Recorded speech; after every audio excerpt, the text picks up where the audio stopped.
It's always interesting when a show reaches its final season, and for the crime thriller on Netflix known as Ozark, things are indeed wrapping up, in part 1 at least. Part 1 of season 4 has dropped, and with it, a lot of mysteries, a lot of questions, and a lot of danger. After all, this is a show about cartels, money laundering, drugs, betrayals, and more. This was never going to end in an incredibly clean way, and season 4's part 1 finale has already proven that in spades. But what exactly happened? Allow us to show you That Explosive Ozark Season 4 Part 1 Ending Explained. Number 5. The Ending Explained. The opening of Season 4 starts with a flash forward of the Byards in a car. Where are they going? How long have they been traveling for? Then the car shockingly flips over.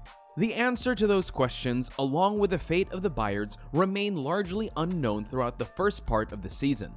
The remainder of the season sees Marty, Jason Bateman, and Wendy, Laura Lindley, attempt to broker a deal with the FBI on Omar Navarro's, Felix Salas' behalf.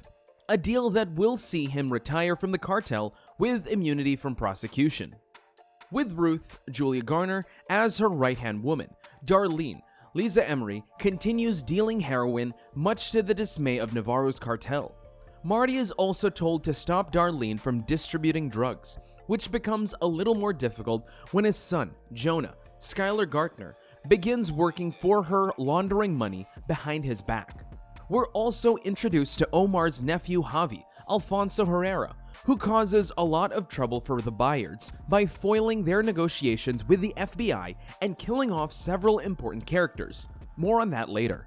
The shocking twist ending comes in the last few minutes of the final episode, where Javi, on a power high, following his successful dealings with the FBI, fatally shoots Darlene and Wyatt, Charlie Tahan, in retaliation for them failing to cease distributing heroin. Ruth uncovers their bodies and once again parentless Zeki before threatening the Byards after finding out Javi is the killer. Marty pleads with her to not get involved before screaming back, "If you want to stop me, you're going to have to effing kill me." The first part ends on a pretty big cliffhanger, with Ruth driving away from the Byards, her destination unknown. Considering that part 1 arguably has an ambiguous ending, there's a lot of questions that needs to be answered in part 2. For starters, will Marty and Wendy finally be able to escape the cartel for good? How will Jonah's parents react to his betrayal? Will Ruth avenge Wyatt and Darlene by murdering Javi? How will the FBI's deal with Navarro actually pan out? Will the truth about Helen finally be revealed? Finally, what will happen to baby Zeki? The showrunners certainly have a lot of ground to cover in 7 episodes. Number 4. The showrunner speaks. The Wrap recently spoke with showrunner Chris Mundy about the explosive events of the finale ending and what we can expect in the final 7 episodes. Mundy revealed that Darlene's death was an early part of their plan for the final season, but Wyatt's death was an idea hit upon later. If this was season 2, we wouldn't have killed Wyatt, Mundy confessed.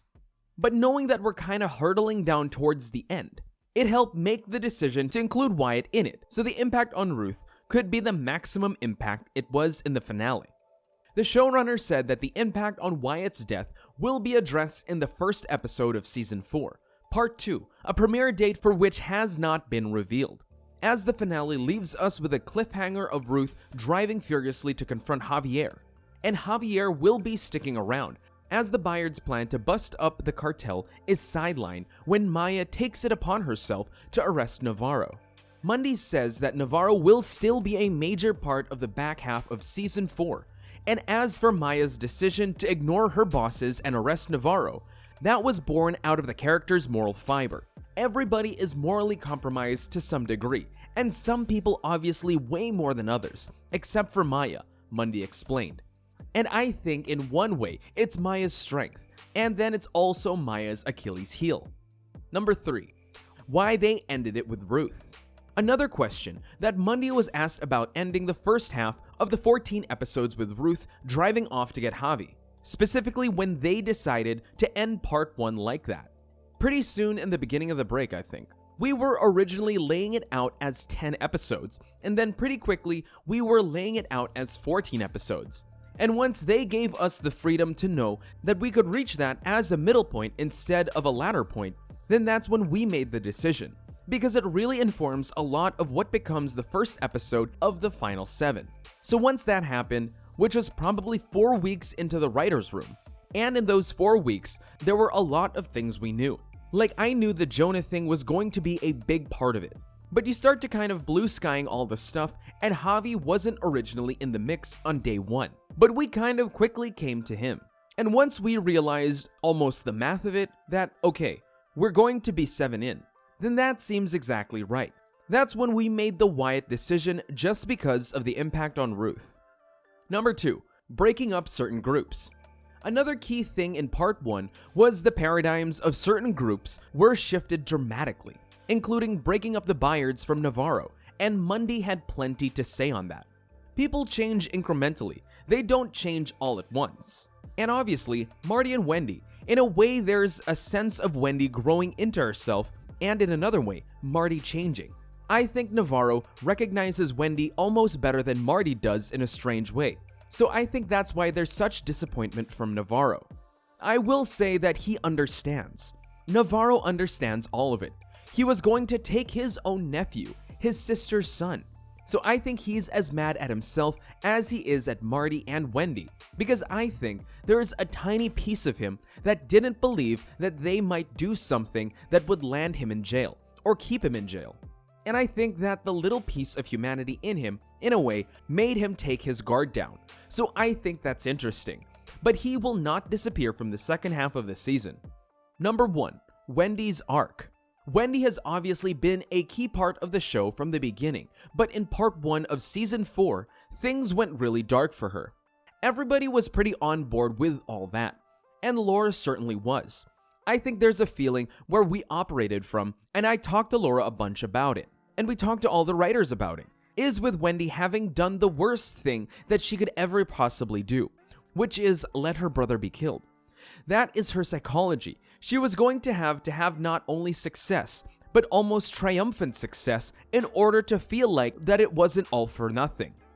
So rather than retreating, she was going to put on blinders and just almost become manic in her need to justify what she did, because otherwise she wasn't going to be able to live with herself. I mean, it practically would be, I need to succeed or I need to kill myself. And there is absolutely no middle ground, so we just sort of operated from there. So there's sort of a desperation in everything she does. And even the idea of being willing to get Jonah arrested is out of desperation to save him in her way. It's obviously just very messed up psychology. Indeed, and now you have to wonder what will happen with all the major players once the final 7 episodes of Ozark arrive. But when they will arrive is still very much a mystery right now. So what do you think? What do you think of this look at Ozark Season 4 Part 1, its ending, and all that is being set up for the Part 2 finale? Were you shocked by how certain things went in Season 4 Part 1? What were your personal favorite moments from the half season? And what do you hope happens in Part 2 when it arrives? Let us know in the comments below, and we'll see you next time on the channel.